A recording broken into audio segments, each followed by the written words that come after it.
The Scream franchise is back with its 7th outing, but is the blade still sharp? Find out right now.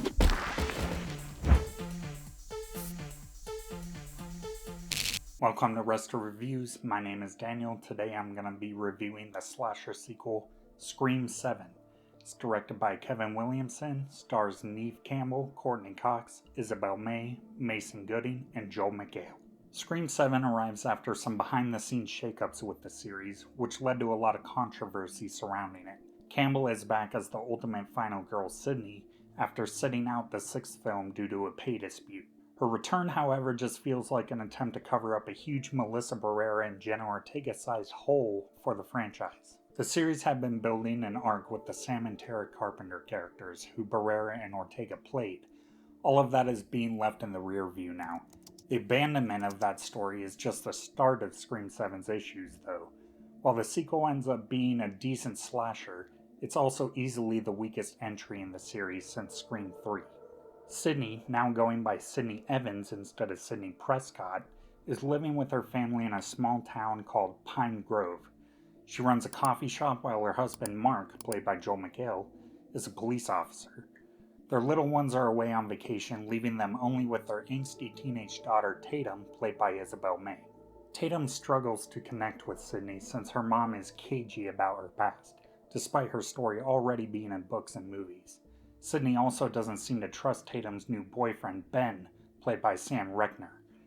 The mom and daughter's relationship is further tested once a new Ghostface arrives and starts attacking them and their friends. Kevin Williamson has been part of the Scream series since the beginning. He wrote the original film as well as the 2nd and 4th entries. This is his first time in the director's chair for Ghostface movies, though, and his first time directing at all since the 1999 film Teaching Mrs. Tingle. He wrote the screenplay with Guy Busick from a story by Busick and James Vanderbilt. Busick and Vanderbilt return after penning the 5th and 6th films.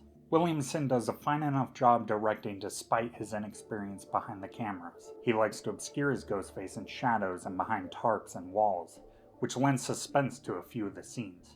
He also stages the kill scenes with expected intensity and brutality for this series.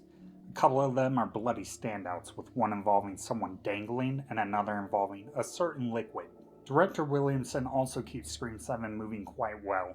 He presents the action in various environments, including bars, coffee shops, and the infamous Mocker House, with plenty of momentum. While Scream 7 suffers from occasional problems in the images, including low lighting in some scenes, most of its flaws lie on the page. The return to Sydney's story is overly familiar, and the plot that unfolds is quite messy. The opening sequence feels like it is disconnected from everything else. The relationship between Tatum and Sydney feels underwritten, and the killer or killers reveal at the end is the lamest one in the entire franchise. I actually managed to predict the reveal of the film quite early on. The antagonist motivations are really poorly thought out as well. This Ghostface is obsessed with nostalgia, trauma, and AI as well, but these elements are explored on a surface level rather than actually in a smart and meta approach that the series is usually known for. I'm sure that Neve Campbell's back probably hurts from carrying this 7th installment. She's always been great as Sydney, and it's no different here. Though the character's return to the series feels forced at 7 films in, Campbell still gives her plenty of personality. Joel McHale and Courtney Cox are also quite good here. Cox's return as reporter Gail Weathers includes one of her best character entrances in the entire series. It's also nice to see Jasmine Savoy Brown and Mason Gooding return as twins Mindy and Chad, who now work alongside Gail. Isabel May is fine as Tatum, but I never really bought into a few aspects of her character. Like, are you really gonna tell me that the daughter of Sydney Prescott doesn't know how to use a gun? Come on. This character is being positioned as potentially the new lead of the franchise, but she's far less interesting and complex than the Sam Carpenter character. Many of the other new cast members play types and get few chances to shine. Talented actors like McKenna Grace and Ethan Embry appear, but their skills are really wasted on underdeveloped characters. The Scream films usually have multiple standouts, but in this one it's only Neve Campbell and a couple of others. Before I give you my final thoughts and rating, please hit that like button if you've enjoyed this review, and consider subscribing and enabling notifications if you haven't already.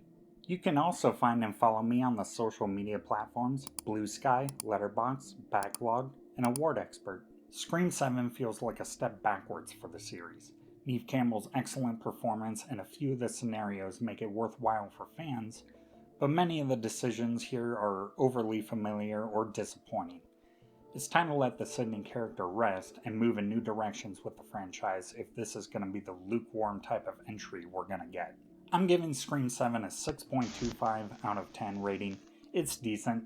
I recommend waiting to catch it on streaming though. Let me know your thoughts on Scream 7 in the comments, and make sure you check out my video ranking the 7 Scream films as well. Despite only being slightly warm on this entry, I do enjoy the rest of the series quite a bit, especially Wes Craven's original.